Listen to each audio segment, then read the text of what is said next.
महादेव दोस्तों, मैं मनोज निगम। जैसे कि आप मुझे जानते ही हैं, वीडियो में काफ़ी दिनों बाद आ रहा हूँ सामने, और काफ़ी कम टाइम में काफ़ी लोग जुड़ गए हैं हमारे साथ। महीना डेढ़ महीना ही हो रहा है यूट्यूब पे सही तरीके से आए हुए, और आप लोगों का दिल से धन्यवाद कि आप लोग मेरे यूट्यूब चैनल से कंटिन्यू जुड़ते जा रहे हैं और मेरे गाने को पसंद कर रहे हैं, लिखे हुए सॉन्ग को। ये टोटली मैंने सॉन्ग एआई पे जनरेट किया है, और सच्ची आज की जनरेशन में एआई कुछ भी कर सकता है। मैं एक राइटर हूँ और मेरा काम है सिर्फ लिखना। जितना लिख सकता हूँ अच्छे से उतना लिखता हूँ, और कोशिश यही रहती है कि लोगों तक मेरी बात पहुँचे और लोगों को पसंद आए। और जैसा कि मैंने आपको पहले ही बताया था कि मैंने कुछ बुक्स लिखे हैं और कुछ लोगों को अच्छे भी लगे। बस एनओसी का वेट कर रहा हूँ, अभी तक एनओसी मिली नहीं है। एनओसी जैसे ही मिल जाएगी बुक्स मैं अपने जल्दी पब्लिश कर दूंगा और आप लोगों तक पहुँच जाएगी। मुझे बुक्स लिखने के दौरान कुछ लोगों ने सजेस्ट किया कि यार आप अच्छा लिखते हो तो सॉन्ग क्यों नहीं ट्राई करते हो। मैंने किया और मेरे लिखे हुए शब्दों को ऐसे कन्वर्ट करके उसे सॉन्ग में कन्वर्ट किया, और सच कहूँ बेहतरीन सॉन्ग बने। एक सॉन्ग तो 4000 लोगों से ज़्यादा लोगों ने देखे हैं, 4300 समथिंग, उतने लोगों ने मेरे सॉन्ग सुने हैं, एक ही सॉन्ग। और उसके साथ साथ में और भी कई सॉन्ग हैं जो 2000, 2500, 1900, 1800, 1000 मिनिमम तो देखते ही हैं। मुझे उम्मीद नहीं थी कि यहाँ तक पहुँच जाएंगे, और भी इतने कम समय में। महीने डेढ़ महीने में कभी उम्मीद नहीं रखी थी। हालांकि लोगों ने कहा था कि यूट्यूब पे अगर रहना है तो आपको इंतज़ार करना पड़ेगा, सक्सेस इतनी जल्दी नहीं मिलती है, लोग इतनी जल्दी नहीं आते हैं। मुश्किल से एक सॉन्ग भी अगर आपने डाला तो 100-200 लोग बस इतने ही महीने डेढ़ महीने में मिलते हैं। पर गलत है ये बात। अगर आपके गाने अच्छे हो, आपका लिखावट अच्छी हो, तो लोग पढ़ते हैं, सुनते हैं और वो जुड़ते हैं। मैंने देखा है लोग जुड़ रहे हैं हमारे साथ और काफ़ी अच्छा लग रहा है। हालांकि मैंने ये वीडियो ये बताने के लिए बना रहा हूँ कि अभी मैं जिस पे काम कर रहा हूँ, जिस गीत पे काम कर रहा हूँ, वो महादेव का है। महादेव मतलब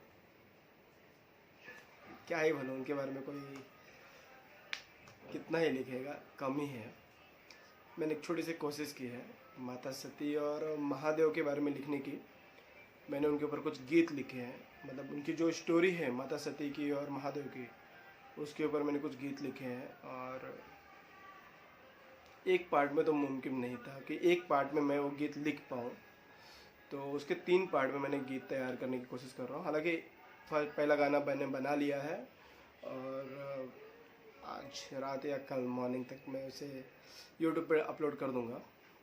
उसके साथ साथ कोशिश ये है कि उन 3 गीतों के बाद माता सती के प्रत्येक शक्तिपीठों की जो 51 शक्तिपीठ हैं, उन सभी शक्तिपीठों के बारे में भी लिखूं, उनके ऊपर गीत लिखूं, अपने गीत के माध्यम से बता सकूं कि क्या था उनका प्रेम महादेव का। कहा जाता है कि पृथ्वी पे, सृष्टि पे अगर किसी का प्रथम प्रेम अगर किसी का है तो है माता सती और महादेव की। माता सती और महादेव का प्रेम जो है वो प्रथम प्रेम कहलाता है, और महिमा ही अलग है उनकी, हर एक चीज़ है। महादेव कहते हैं ना कि प्रेम में हर कोई रोता है, महादेव भी नहीं बचे इससे। सब महादेव भी माता सती के लिए रोए हैं।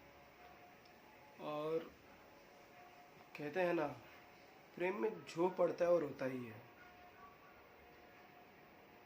कोई किसी को पाने के लिए तो कोई किसी को खो के, फिर रोना तो निश्चित है, तड़प होती ही है। महादेव को सब पता था, पर ये प्रेम मानता कहाँ है। अगर हो गया तो निश्चित है आपका गुनाह। तो कि कहानी इतनी बड़ी है कि लिखना 2-4 मिनट में पॉसिबल नहीं है कि 2-4-5 मिनट में आपको सुना दूँ। इसके लिए उनकी प्रेम कैसे हुआ उसके बारे में पार्ट 1 में गीत, सेकंड में उनका विवाह, उनकी शादी जो हुई है उसके बारे में, थर्ड में जब माता सती चली गई उन्हें छोड़कर उसके बारे में, उसके बाद माता के प्रत्येक शक्तिपीठों के बारे में और महादेव की तड़प जो थी उसके बारे में। ऐसे पूरी तरीके से मैंने गीत तैयार किए हैं और इसके साथ ही मेरा काम चालू है बाबा काल भैरव के ऊपर भी। बाबा काल भैरव जो है कहते हैं जो हमारे यहाँ, जैसे हम काशी के निवासी हैं, बाबा की नगरी के ही रहने वाले, तो हमारे यहाँ बाबा काल भैरव हैं जिन्हें काशी का कोतवाल कहा जाता है। तो जितना हो सका है मैंने उनके बारे में सर्च किया है, तो उतना जानने की कोशिश की है। और कहा जाता है कि 51 शक्तिपीठ है, एक 52वां शक्तिपीठ भी है। तो जितने शक्तिपीठ है उतने काल भैरव हैं। उज्जैन के काल भैरव, काशी के काल भैरव, ऐसे कभी काल भैरव भी हैं। तो सभी काल भैरव के बारे में भी गीतों के माध्यम से मैं उनकी महिमा, उनकी अपार शक्ति के बारे में आपको बता सकूं प्रत्येक गीत में।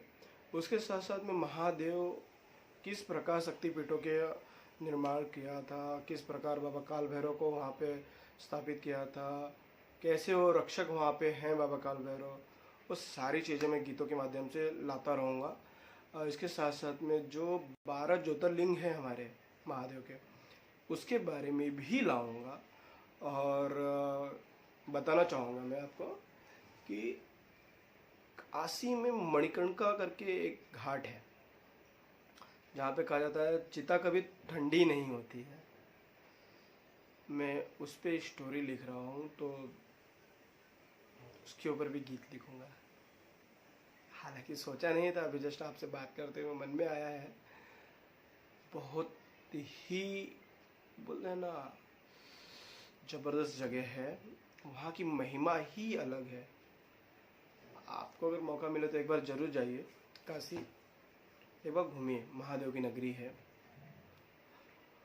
और फिर से आप लोगों का बहुत धन्यवाद कि आप लोग इतने कम समय में मुझसे जुड़ सकें और मेरे गीतों को आप लोगों ने पसंद किया। और जल्दी ही अपने गीत लेकर आप लोगों तक पहुंचूंगा। हालांकि मैं लिखता हूँ, फिर से कह रहा हूँ, मुझे लिखना आता है, मैं लिखता हूँ, दिल से लिखता हूँ। आपको यकीन नहीं होगा, अपने घर के काम और अपने ऑफिस के काम के बाद जो मुझे वक्त मिलता है मैं उसमें लिखता हूँ। दिमाग में जो चलता है, जितना पाता हूँ, जितना देखता हूँ, उतना कोशिश करता हूँ कि लिखूँ, बेहतर लिखूँ कि आप सभी लोगों को पसंद आए। और कोशिश यही रहती है कि जो भी मन में चल रहा है वो बस कलम से बुक पे उतर जाए। वो जो खाली पेज है ना, जब उसे देखता हूँ ना तो हाथ रुकते नहीं हैं, बस चलते जाते हैं।